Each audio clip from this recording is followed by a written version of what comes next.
எப்ஸ்டெயின் island கரெக்டாக spell பண்ணுறேன்னா, இல்லை எப்ஸ்டெயின் ஃபைல்ஸ்ன்னு சொல்லணுமா? எப்படியோ எப்ஸ்டெயின் பாவங்கள்னு வச்சுக்கோங்க. நீங்கள் கேட்டுக்கிட்டு இருக்கிறது ஒரு கதை சொல்லணுமா சார் பாட்காஸ்ட் பேசிக்கிட்டு இருக்குது நான் அவங்க ஆண்டோ. எப்ஸ்டெயின் பாவங்கள்னு பேர் வச்சோடனே எனக்கு மைண்டில் வந்தது இதுதான். இன்னும் கொஞ்ச நாளில் பரிதாபங்கள் சேனலில் இதே டைட்டிலில் ஒரு வீடியோ வரதுக்கான சான்சஸ் அதிகமாக இருக்குது. முடிஞ்ச அளவுக்கு நம்ம முந்திக்குவோம், கொஞ்சம் சீக்கிரமாக அப்லோட் பண்ண ட்ரை பண்ணிடுவோம் அப்படிங்கிற ஒரு ஐடியாவோட தான் நான் கிளம்பி வந்தேன்.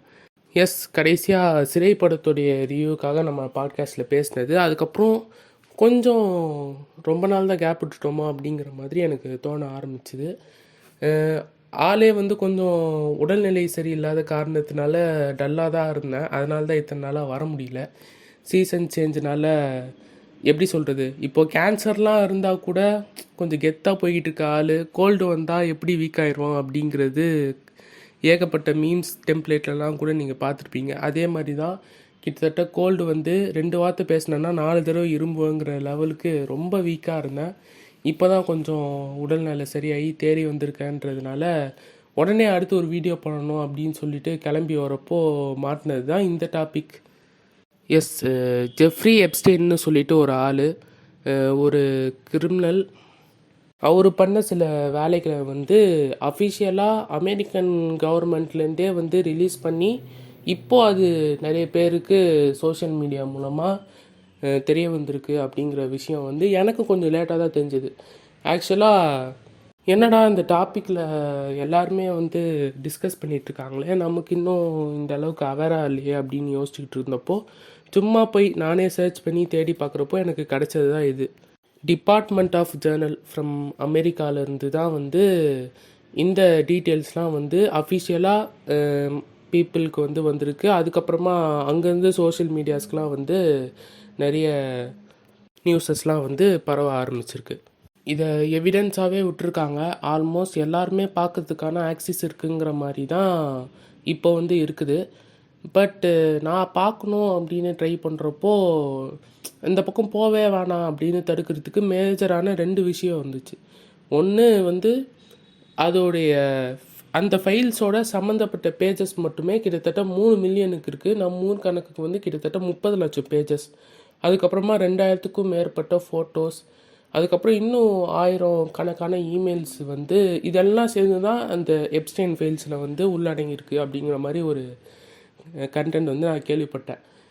நமக்கு என்னென்னா, நம்மளுடைய படிக்கிற சிலபஸ்லேயே ஒரு 30 பேஜுக்கு எதுனா கண்டென்ட் இருந்தால் கூட சாட் ஜிபிடியில் அனுப்பிச்சு இது ஒரு 3 பேஜுக்கு மாட்டித்தாங்க அப்படின்னு சொல்லிட்டு கேட்டு பழகின ஒரு ஆள். இப்போ இதில் 30 லட்சம் பேஜெல்லாம் எங்கே நம்ம ரெஃபர் பண்ணிவிட்டு யூடியூப் சேனலுக்காக பேசுகிறது அப்படின்னு சொல்லிட்டு யோசித்தேன். இல்லைனா மட்டும் அப்படி நீ படித்து கீச்சிருவேன் அப்படின்னு உங்களுடைய மைண்ட் வாய்ஸில் ஓடிட்டுருக்கிற விஷயம் எனக்கு புரியுது. பட் 2வது தான் ரொம்ப முக்கியமான விஷயம். அது என்னதுன்னா, இந்த ஸ்டேட்மெண்ட்ஸ் எல்லாமே நம்ம ரெஃபர் பண்ண ஆரம்பித்தோம் அப்படின்னா இது ரொம்பவும் மைண்டு டிஸ்டர்ப் ஆகிறதுக்கான சான்சஸ் அதிகமாக இருக்குது அப்படிங்கிற மாதிரியும் நிறைய பேர் ஷேர் பண்ண ஆரம்பித்தாங்க. லைட் ஹார்ட்டட் பர்சன்ஸ்லாம் இதை பார்த்தாங்கன்னா அவங்க சீக்கிரமாகவே மென்டலாக பிரேக் ஆகிறதுக்கான சான்சஸ் நிறைய இருக்குது அப்படின்னு சொல்லிட்டு. ஸோ பேசிக்காகவே நம்மளும் ஒரு லைட் ஹார்ட்டட் பர்சன் அப்படிங்கிறதுனால நம்ம டைரெக்டாக போய் பார்க்குறதுங்கிறத தாண்டி எனக்கு நம்பகமான நிறைய யூடியூப் சேனல்ஸ் இருக்குது. சாரி, நடுவில் கொஞ்சம் வாய் கொளறிச்சு. அந்த மாதிரி யூடியூப் சேனல்ஸ்லாம் நான் சர்ச் பண்ணி பார்க்குறப்போ அவங்க அஃபிஷியலாக அந்த டிபார்ட்மெண்ட் ஆஃப் ஜேர்னல்லேருந்து ரிலீஸ் பண்ண அந்த ஆர்டிகல்ஸோடைய சில கிளிப்ஸ் அவங்களுடைய சேனலில் பேஸ்ட் பண்ணி வச்சுருந்தாங்க. அது எல்லாத்தையுமே நான் ரெஃபர் பண்ணி பார்க்குறப்போ யூடியூப்பில் கூட சொல்ல முடியாத சில விஷயங்கள் அங்கே நடந்திருக்கு. இன்ஃபேக்ட் நான் கூட இந்த டாப்பிக்கை பற்றி பேசலாம் அப்படிங்கிறதுக்கு யோசித்ததுக்கான காரணம், ஃபஸ்ட்டு ஒரு ஐலாண்டு, அப்புறம் ஒரு கிரிமினல் மாட்டினாங்க, அதுக்கப்புறமா அவனை பற்றி சம்மந்தப்பட்ட ஃபைல்ஸ் எல்லாமே ரிலீஸ் ஆகிருக்கு இப்படிங்கிற இந்த விஷயம்லாம் கேள்விப்பட்டிருப்போ எனக்கு ஆட்டோமேட்டிக்காக இந்த நித்யானந்தா அப்புறம் அந்த கைலாசா சம்மந்தப்பட்ட விஷயங்கள்லாம் ஒரு கிளிம்ஸ் மாதிரி வர ஆரம்பிச்சிது. சரி, இது இந்த மாதிரியான ஒரு கண்டென்ட்டாக தான் இருக்கும் போல். ஏதோ ஒரு கிரிமினல் அவன் லைஃப் டைமில் நடந்த ஒரு விஷயத்த இவங்க ரிலீஸ் பண்ணுறாங்க போல் அப்படின்னு நினச்சிட்டு உள்ளே போய் பார்த்தா அவ்வளோ ட்ரமாட்டிக்காக இருக்குது. அங்கே நடந்த சில விஷயங்களை அப்படியே இங்கே வேர்ட்ஸாக சொல்லணும் அப்படின்னா கூட அந்தந்த வேர்ட்ஸுக்கு ஏதாவது ஒரு இடத்துல யூடியூப் கிளைம் அடிக்கிறதுக்கு கூட சான்ஸ் இருக்குது. இப்போது நான் சொன்னேன்ல நிறைய யூடியூப் சேனல்ஸ் வந்து இதை பற்றி வீடியோஸ்லாம் போட்டிருக்காங்க அப்படின்னு சொல்லிட்டு, அவங்களே ஒரு சில விஷயங்களெல்லாம் வந்து சொல்கிறப்போ பீப் சவுண்டும் இல்லை கண்டினியூஸாக ஒரு 1 நிமிஷம் 2 நிமிஷத்துக்கும் வந்து மியூட் ஆகி வர்றதுக்கும் அவங்களுடைய வீடியோ அப்படி தான் அப்லோட் ஆகிருக்கு. சின்ஸ் அது ஒரு யூடியூப் வீடியோ அப்படிங்கிறதுனால மியூட் ஆகியிருந்தாலும் இல்லை சவுண்டே இல்லாமல் ட்ராவல் ஆகுது அப்படின்னாலும் லிப்ஸிங்க் வச்சு நம்ம மேக்ஸிமம் இதாக இருக்குது அப்படின்னு சொல்லிட்டு கெஸ் பண்ணிப்போம். ஆடியோ பாட்காஸ்ட்டுக்கு நம்ம எப்படி அந்த மாதிரி போடுறது? ஸோ இந்த ஓவரால் இன்சிடெண்ட்டை வந்து எனக்கு கேள்விப்பட்ட உடனே எனக்கு மைண்டில் வந்து சில படங்கள் ஞாபகம் வந்துச்சு. இதோ ஒன்டாப்பா மூவி சைக்கோ, இவனுக்கு ரியல் டைமில் எது நடந்தாலும் அது ஏதாவது ஒரு மூவி கூட கம்பேர் பண்ணிக்கிட்டே வந்துக்கிட்டு இருப்பான் அப்படிங்கிற மாதிரியும் நீங்கள் மைண்டில் யோசிச்சுருப்பீங்க. ஆனால் உண்மை என்னென்னா, நான் சில சமயம் அந்த மாதிரி சில டார்க் சீக்ரெட்ஸை வந்து ரிவீல் பண்ணுற மூவிஸ்லாம் வந்து பார்க்குறப்போ, இதெல்லாம் உண்மையிலே நடக்குமா, ஏன் இப்படி இவ்வளோ டார்க்காக காட்டுறாங்க அப்படிங்கிற மாதிரி சில விஷயங்கள்லாம் வந்து நான் பார்த்துருப்பேன்.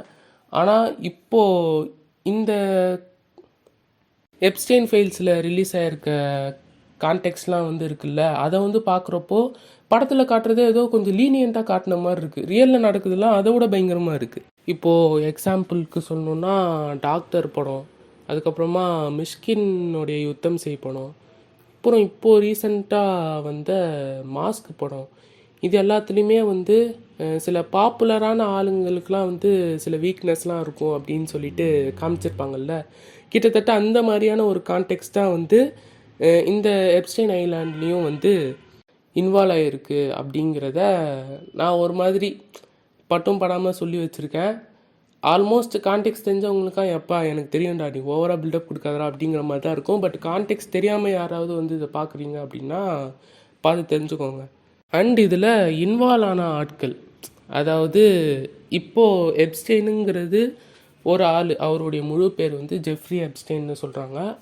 அவரும் அவருடைய ஒய்ஃபும் தான் வந்து இதில் இன்வால்வ் ஆகியிருக்காங்க. அண்ட் இப்போ வரைக்கும் இந்த கேஸ் வந்து அஃபீஷியலாக அந்த டிபார்ட்மெண்ட் ஆஃப் ஜேர்னல்லேருந்து ரிலீஸ் ஆகிருக்கிறப்போ இவங்க 2 பேருமே வந்து அரெஸ்ட் ஆனதுனால தான் இந்த டீட்டெயில்ஸ்லாம் அவங்களால ரெக்கவர் பண்ணி மீடியாவுக்கு வந்து ரிலீஸ் பண்ண முடியுது அப்படிங்கிற மாதிரி ஒரு தகவல் வந்து வந்திருக்கு. பட் இதை தாண்டி வந்திருக்க எவிடன்ஸ் எல்லாத்துலேயுமே வந்து இன்வால்வ் ஆகிருக்கிற சில ஆளுங்க இருக்காங்களே, அவங்களாம் வந்து ரொம்ப பாப்புலரான ஒரு ஆள்.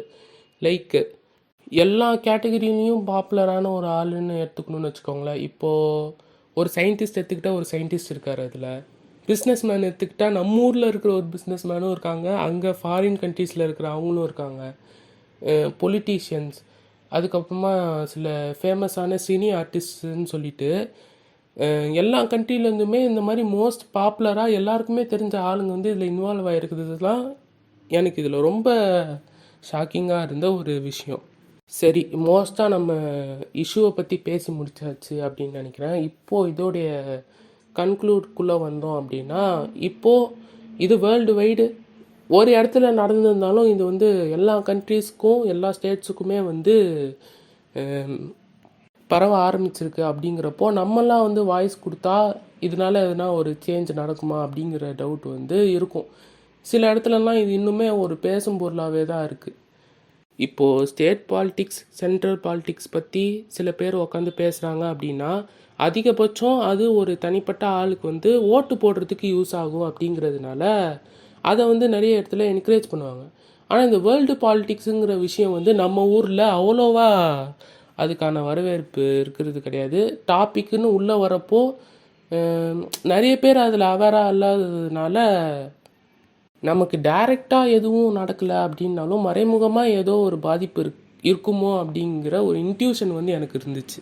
இப்போது இந்த இஷ்யூவை பற்றி பேசிக்கிட்டு இருக்கவங்களுக்குலாம் வந்து தோன்றது என்னென்னா, இது எங்கேயோ ஒரு மூலையில் நடந்திருக்கு, ஏதோ ஒரு கண்ட்ரியில் நடந்திருக்கு அப்படிங்கிற மாதிரி தான் பேசிக்கிட்டு இருப்பாங்க. பட் இது நம்ம ஊர்லேயும் நடந்துக்கிட்டு இருக்கு, நாளைக்கு இதை விட மோசமாகவும் நடக்கும். அப்படி எதுனா ஒரு இடத்துல நடந்துச்சு அப்படின்னா கூட நம்மளால் முடிஞ்ச அளவுக்கு இதுக்கு வாய்ஸ் அவுட் பண்ணி அதனால் எதனா ஒரு சேஞ்ச் நடந்துச்சு, சின்ன சேஞ்ச் நடந்துச்சு அப்படின்னாலும் அது ஒரு பெரிய சக்ஸஸ் தான். இருந்தாலும் யூடியூபர்ஸ் நம்மளால் என்ன பண்ண முடியும்? நம்மளை பொறுத்த வரைக்கும் இது இன்னொரு நாளைக்கு இன்னொரு கண்டென்ட் அப்படிங்கிற மாதிரி தான் இருக்கும். நான் பேசுகிறதுனால இது இந்த இஷ்யூவை பற்றி தெரியாத நிறைய பேருக்கு இது ஒரு அக்னாலஜ்மெண்ட்டாக இருக்குது அப்படின்னா என்னை பொறுத்த வரைக்கும் அது ஒரு அச்சீவ்மெண்ட்டுன்னு நான் நினச்சிக்கிறேன். அவ்வளோதான்.